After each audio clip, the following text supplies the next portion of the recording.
يوم النتيجه بقى عمري فولي كده.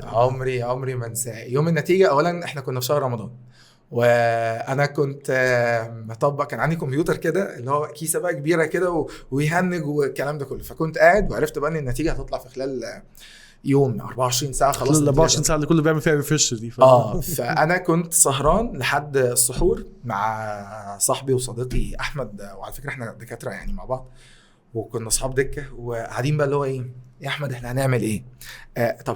طب النتيجه طلعت. فكل بقى شويه احنا قاعدين، كل شويه الموقع النتيجه الثانويه العامه ظهرت، نروح داخلين ومرعوبين ومفيش حاجه.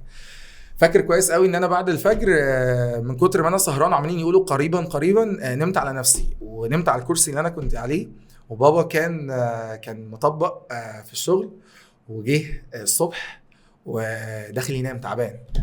وانا قاعد، هو كان حاطط الكمبيوتر في اوضته، قال لي نام، قال لي خليك قاعد معايا كده بس كده، اول ما تطلع صحيني. هو كان يعني تعبان جدا.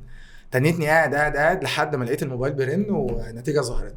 فانا رحت قايم كده فجاه كده، اللي هو انا كنت نايم على نفسي مش قادر وصايم، في خضه كده، خضه مش طبيعيه. وانا قايم بقى كده، وفجاه لقيت العيله كلها ورايا، وبابا اللي كان نايم صحي، وماما دخلت، واخواتي دخلوا، وخلاص. انا قلبي ضربات قلبي كانت ممكن يعني مش هبالغ لو اقول ان هي زادت قوي. انا كنت حاسس ان انا هموت.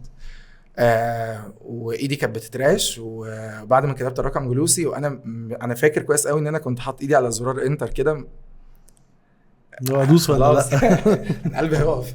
واول ما دوست ونزلت يعني نزلت النتيجه كده لحد ما جبت المجموع مره واحده، لقيت نفسي جايب 97.6. للحظه اتصدمت وحواليها زغريت، يعني انا ما اعرفش ايه هم بيزغرطوا. والمشكله ان طب السنه اللي فاتت كانت واخده من 98 فانا قلت لا انا كده خلاص، قلت لا خلاص الدنيا كده ضاعت يعني. فانا متنح مش عارف انا طب ولا صيدله ولا اسنان ولا طب انا ايه؟ طب دخلت فين؟ انا كده حلو ولا وحش ولا حاله من الصدمه. وماما ورايا بتزغرط، وبابا فرحان وبيحضني، واخواتي بيحضنوني، وانا قاعد متسمر في مكاني كده، لا بضحك ولا بعيط ولا اي حاجه. انا قاعد مصدوم مش عارف في ايه بالظبط.